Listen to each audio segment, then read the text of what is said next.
आप सबको मेरा नमस्कार। गणतंत्र दिवस की सब लोगों को बहुत बहुत शुभकामनाएं। हम देखते हैं कि किस तरह से बॉर्डर के ऊपर जवान सैनिक देश की रक्षा के लिए, हमारी सुरक्षा के लिए अपनी जान की बाजी लगा देते हैं। किस तरह से पुलिस वाले डे टू डे अपनी ज़िंदगी में हमारी सुरक्षा के लिए कई बार ट्रैफिक के ऊपर, कई बार हमारे लॉ एंड ऑर्डर के दौरान अपनी जान की बाजी लगा देते हैं। उसी तरह से होमगार्ड, सिविल डिफेंस वॉलंटियर्स अपनी जान की परवाह किए बिना हम लोगों की सुरक्षा करते हैं। ऐसे लोगों की जब मौत हो जाती है, जब ऐसे लोग शहीद हो जाते हैं, अभी तक हमारे देश में व्यवस्था बड़ी खराब थी। इनके परिवार रुल जाते हैं, इनके परिवार को पूछने वाला कोई नहीं होता है। छोटा मोटा सरकार की तरफ से कोई अमाउंट दे दिया जाता था जो इनके परिवार के लिए बहुत कम होता था। जब से हमारी सरकार बनी है, हम ऐसे शहीदों की जान की कीमत नहीं लगाई जा सकती, उनकी जान के पैसे नहीं दिए जा सकते, लेकिन एक तरह से उनके परिवार की मदद करने के लिए और उनको सम्मान देने के लिए हमने तय किया कि ऐसे सभी शहीदों को मरणोपरांत उनके परिवार को 1-1 करोड़ की राशि दी जाएगी। अभी तक पिछले 7-8 साल में हम कई ऐसे शहीदों को, मैं खुद उनके घर जा जाके कई सारे शहीदों को हम सम्मान राशि दे चुके हैं। आज 8 और ऐसे शहीदों को मैं नाम अनाउंस कर रहा हूं जो पिछले कुछ समय में शहीद हुए, और दिल्ली सरकार ने अब तय किया कि इन 8 शहीदों को के परिवारों को 1-1 करोड़ रुपए की सम्मान राशि दी जाएगी। नांगलोई के दिनेश कुमार जी हैं, सीआरपीएफ के 205 कोबरा बटालियन में बतौर इंस्पेक्टर काम करते थे।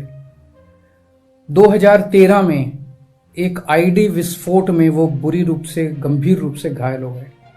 बहुत लंबे समय तक अस्पताल में रहे और 2017 में उनका निधन हो गया। दिनेश कुमार जी की शहादत को हम नमन करते हैं और उनके परिवार को 1 करोड़ रुपए की सम्मान राशि दी जाएगी। द्वारका के रहने वाले हैं कैप्टन जयंत जोशी। वो सेना में को पायलट थे और पठानकोट के पास उनका हेलीकॉप्टर दुर्घटनाग्रस्त हो गया।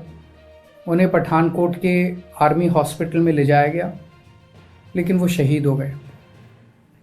जयंत जोशी जी के भी परिवार को 1 करोड़ रुपए की सम्मान राशि दी जाएगी।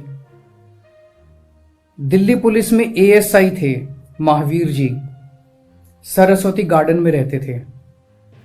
मेहता चौक पॉइंट पे ड्यूटी पे थे और ड्यूटी पे ट्रैफिक रूल्स का फॉलो करवा रहे थे सबसे, और एक व्हीकल की चपेट में आ गए। ड्यूटी करते वक्त एक व्हीकल की चपेट में आ गए, अस्पताल ले जाया गया, लेकिन उनका वहां पे निधन हो गया। महावीर जी के भी परिवार को 1 करोड़ रुपए की सम्मान राशि दी जाएगी। हमारा दिल्ली फायर डिपार्टमेंट में प्रवीण कुमार जी एक फायर ऑपरेटर थे। तो डिस्पोजेबल प्लेट बनाने की एक फैक्ट्री में आग लग गई। वो आग बुझाने के लिए वहां पे पहुंचे। फैक्ट्री का पिछले वाला जो हिस्सा है वो सारा पूरा कोलैप्स कर गया। ये उसके चपेट में आ गए और वहां इनका निधन हो गया। प्रवीण कुमार जी के भी परिवार को 1 करोड़ रुपए की सम्मान राशि दी जाएगी। रोहिणी के निवासी हैं Radheshyam ji. Delhi police Burari traffic circle में बतौर एएसआई ड्यूटी पर थे। उन्होंने देखा कि एक व्हीकल जो है वो ट्रैफिक नियमों का पालन नहीं कर रहा। उसको पकड़ने के चक्कर में वो दूसरे व्हीकल की चपेट में आ गए और उनकी मौत हो गई, वो शहीद हो गए। उनके परिवार को भी 1 करोड़ रुपए की सम्मान राशि दी जाएगी। छठे हैं दिल्ली होमगार्ड के जवान नरेला निवासी भरत सिंह जी।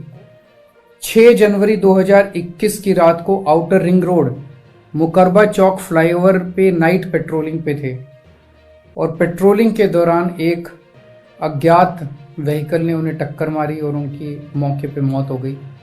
उनके परिवार को भी 1 करोड़ रुपए की सम्मान राशि दी जाएगी। दिल्ली होमगार्ड के जवान वेस्ट विनोद नगर निवासी नरेश कुमार जी लक्ष्मी नगर थाने में कार्यरत थे।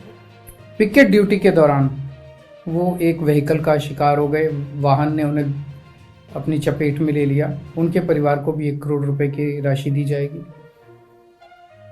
और 8वें नंबर पे पांडव नगर निवासी Puneet Gupta ji civil defence volunteer थे। चेकिंग की ड्यूटी के दौरान ढांसा की तरफ से उन्होंने देखा कि एक ट्रक आ रहा है, उसे उन्होंने रोकने की कोशिश की। ट्रक ने रुकने की बजाय उन्हें एक्सीडेंट करके वो मौके पे उनकी मौत हो गई। उनको भी 1 करोड़ रुपए की राशि उनके परिवार को दी जाएगी।